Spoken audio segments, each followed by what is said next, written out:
혹시 어젯밤에도 잠 못 들고 뒤척이셨나요? 왜 이렇게 많은 사람들이 잠 때문에 고생하고 우리가 흔히 아는 방법들은 잘 통하지 않는 걸까요? 오늘 그 숨겨진 과학적 비밀을 한번 제대로 파헤쳐 보겠습니다. 이 이야기는요, 실제로 불면증과 치열하게 싸웠던 한 의사 선생님의 아주 강력한 고백으로 시작됩니다. 5년간 수면제를 먹은 게 인생 최대의 후회다. 이 한마디만 들어봐도 이게 얼마나 심각한 문제인지 와닿죠. 그럼 수면제가 장기적인 해결책이 아니라면 도대체 뭐가 진짜 답일까요? 바로 이 질문이 오늘 우리가 함께 풀어볼 핵심입니다. 자, 그래서 오늘 우리는 이 5단계를 따라서 한번 가보려고 해요. 먼저 잠 못 드는 고통에 대해 이야기하고 수면의 과학을 알아본 뒤에 왜 흔한 방법들이 실패하는지, 그리고 진짜 원인은 뭔지, 마지막으로 어떻게 하면 숙면을 되찾을 수 있는지 차근차근 알려드릴게요. 수면 수행 불안이라는 말 들어보셨어요? 이게 뭐냐면, 오늘 꼭 자야 하는데, 내일 일찍 일어나야 하는데, 이렇게 자야 한다는 압박감이 있잖아요. 근데 이게 오히려 뇌를 더 바짝 깨워서 잠들지 못하게 만드는 정말 아이러니한 악순환을 만드는 거죠. 많은 불면증이 바로 여기서 시작됩니다. 우리 뇌 속에서는요, 사실 끊임없는 힘겨루기가 벌어지고 있어요. 하나는 우리를 깨어있게 만드는 각성 시스템, 말하자면 자동차의 가속 페달 같은 거고요. 다른 하나는 휴식을 취하게 하는 수면 시스템, 바로 브레이크 페달이죠. 건강한 잠은 이 둘의 균형에 달려 있습니다. 그렇다면 우리 뇌는 도대체 어떻게 이 브레이크 페달을 자연스럽게 밟게 되는 걸까요? 그 놀라운 화학적 과정을 한번 들여다보겠습니다. 우리가 스르륵 잠들기 위해선 이 3가지 화학물질의 완벽한 팀워크가 필요해요. 첫째, 멜라토닌이 뇌에 이제 밤이야 하고 신호를 보내주고요. 둘째, 아데노신이 하루 종일 활동하면서 쌓인 수면 압력, 그러니까 피로감을 터트려줍니다. 그리고 마지막으로 가바, GABA라는 물질이 뇌의 흥분을 가라앉히는 최종 브레이크 역할을 하는 거죠. 자, 그럼 방금 배운 이 과학 원리를 가지고 왜 우리가 잠들려고 흔히 쓰는 방법들이 사실은 효과가 없거나 심지어는 해가 되는지 한번 파헤쳐 보겠습니다.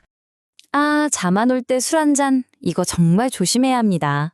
사실 술은 잠 도둑이나 마찬가지거든요. 처음 마셨을 땐 가바랑 비슷한 작용을 해서 나른하고 졸린 느낌을 줘요. 그런데 문제는 그 다음이에요. 몇 시간 뒤에 알코올이 분해되면서 오히려 뇌의 각성 시스템, 즉 가속 페달을 밟아버리는 거죠. 결국 잠을 조각내고 새벽에 어이없이 깨게 만드는 주범이 됩니다. 그러면 가장 대중적인 수면 보조제 멜라토닌은 어떨까요? 수면 호르몬이라고까지 불리는데 정말 우리를 잠들게 하는 효과가 있는 걸까요? 바로 이 지점이 멜라토닌에 대한 가장 큰 오해입니다. 멜라토닌은 우리를 잠들게 만드는 약이 아니에요. 비유하자면 잠으로 가는 경주에서 땅 하고 출발 신호를 쏴주는 심판 같은 역할이죠. 우리를 결승선까지 억지로 끌고 가는 선수가 아니란 말입니다. 그저 뇌에게 어두워졌으니 잘 준비 시작하고 알려주는 타이머일 뿐이에요. 아마 뿌리는 멜라토닌 때문에 더 헷갈리셨을 거예요. 이 표를 보시면 명확해집니다. 우리가 흔히 보는 베개에 뿌리는 미스트 제품 있잖아요. 그건 대부분 라벤더나 캐모마일 같은 아로마 테라피 제품이고요. 진짜 멜라토닌 성분이 들어서 효과가 있는 구강 스프레이 타입은 아쉽게도 국내에서 정식으로 유통되지 않아요. 그러니까 이름만 비슷하지 원리나 효과는 전혀 다른 거죠. 자, 그렇다면 이 모든 문제의 핵심, 우리를 밤새 괴롭히는 만성불면증의 진짜 범인은 과연 무엇일까요? 핵심은 바로 이겁니다. 불면증은요, 잠드는 능력, 즉 브레이크가 고장난 게 아니에요. 반대로 깨어있게 만드는 가속 페달이 너무 과열돼서 밤이 되어도 발을 떼지 못하는 상태인 겁니다. 문제가 있는 건 수면 시스템이 아니라 과도하게 활성화된 각성 시스템이라는 거죠. 그리고 우리 뇌의 가속 페달을 밤새 밟게 만드는 주범들이 바로 이런 것들입니다. 스트레스와 불안감, 잠들기 직전까지 보는 스마트폰 불빛, 늦은 오후에 마신 커피 한 잔, 들쭉날쭉한 수면 스케줄. 그리고 가장 역설적인 건 오늘도 잠 못 자면 어떡하지? 바로 그 걱정 자체가 뇌를 계속 켜두는 스위치가 된다는 거예요. 자, 이제 가장 중요한 해결책으로 넘어와 보죠. 약에만 의존하는 대신 과학적으로 입증된 방법으로 우리의 뇌를 다시 훈련시키는 법을 알려드릴게요. 첫 번째 훈련은 자극조절법입니다. 아주 간단하지만 강력해요. 우리 뇌 속에 침대는 잠이라는 공식을 다시 심어주는 거예요.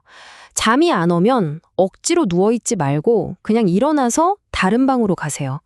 그리고 다시 졸릴 때만 침대로 돌아오는 겁니다. 이렇게 하면 침대는 잠만 자는 곳이라는 새로운 연상작용이 만들어져요. 두 번째 훈련은 좀 의외라고 생각하실 수도 있는데 수면 제한법입니다. 이건 의도적으로 침대에 누워있는 시간을 확 줄여버리는 거예요. 그렇게 해서 수면 압력을 최대한으로 높이는 거죠.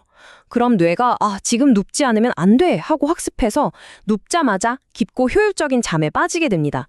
정말 효과적인 방법이에요. 이 모든 행동 훈련과 더불어서 어쩌면 가장 중요할지도 모르는 마지막 마음가짐의 변화에 대해 말씀드릴게요. 5년 동안 수면제에 의존했던 그 의사 선생님이 약을 끊고 나서야 깨달은 마음의 평화가 바로 이 한마디에 담겨 있어요. 잘 때 되면 자겠지. 잠을 억지로 해내야 하는 과제로 생각하는 게 아니라 그냥 자연스러운 과정으로 받아들이고 놓아주는 거죠. 바로 이 태도가 뇌의 긴장을 풀고 우리 몸의 수면 시스템이 제대로 일하게 해주는 마지막 열쇠입니다. 결국 생각해보면 최고의 수면제는 어떤 약이나 스프레이가 아닐지도 모릅니다. 일정한 생활 리듬과 잠에 대한 집착을 내려놓는 편안한 마음, 즉 예측 가능하고 안정된 뇌를 스스로 만들어주는 것, 이것이야말로 우리가 그토록 바라던 숙면으로 가는 가장 확실하고 건강한 길이 아닐까요?